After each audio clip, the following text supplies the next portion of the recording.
Gaza reduced to beggary. The crisis grows as import of medicine, gas, and other basic items is restricted.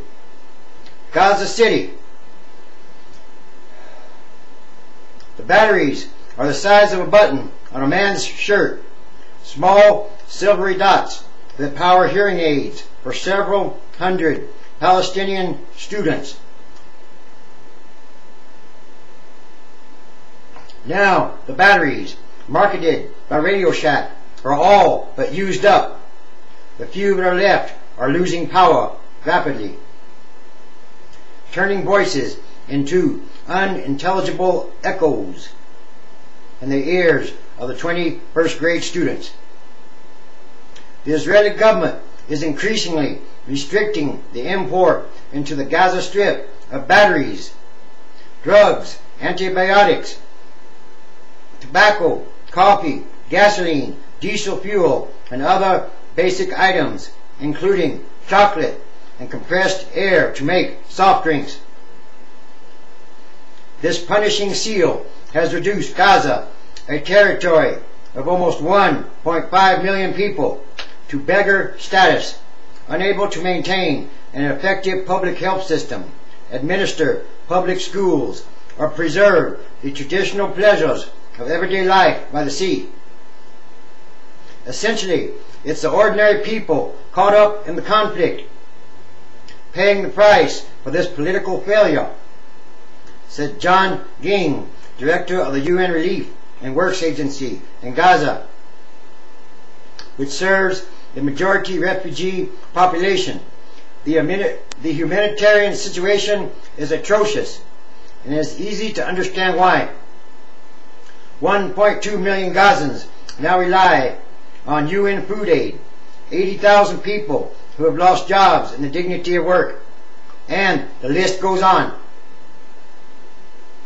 Israeli military and political leaders say the restrictions are prompted by near-constant rocket and small arms attacks and concerns over what uses Palestinian gunmen might have for some materials entering Gaza, particularly fuel and batteries. Pervasive sense of crisis. The Israeli cordon tightened in June when Hamas, a radical Islamic movement at war with Israel, seized control of Gaza. Israeli officials have insisted to the BUSH administration that no humanitarian crisis would result from the sanctions imposed on the territory. But for Gazans caught between Israel's concrete gun towers and the Mediterranean Sea, the sense of crisis is pervasive as they struggle to keep their homes intact, buy essential food from a shrinking and increasingly expensive stock, and educate their children. I hold every man, woman, and child in Israel responsible for this, said Geraldine Shawa, 64, the Chicago-born director of the Adfaluna Society, a tall, imposing woman who has lived in Gaza for 36 years. Shawa has watched the fortunes of her pupils squeezed in recent months by what she calls Israel's practice of collective punishment. Israeli military officials said last week that 2,000 rockets had been launched from Gaza toward Israel this year, killing 2 Israelis, wounding many others, and instilling fear across the southern region. Since the U.S.-sponsored peace conference in Annapolis, Maryland last month, Israeli airstrikes and ground forces have killed 26 Hamas gunmen, the Islamic organization says, as well as at least 4 Palestinian civilians.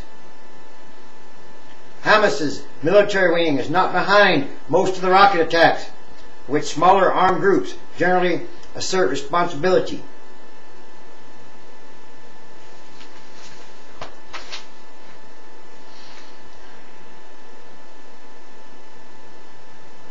Work is rare, food is scarce, gasoline is so hard to come by.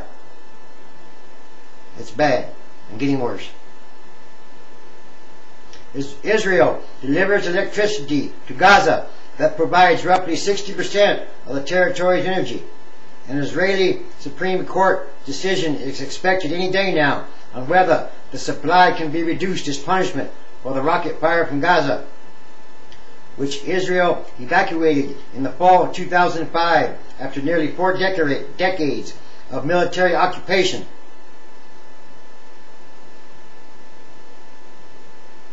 Medicine runs short. They have turned Gaza into an animal farm. We are only allowed to get what keeps us barely alive.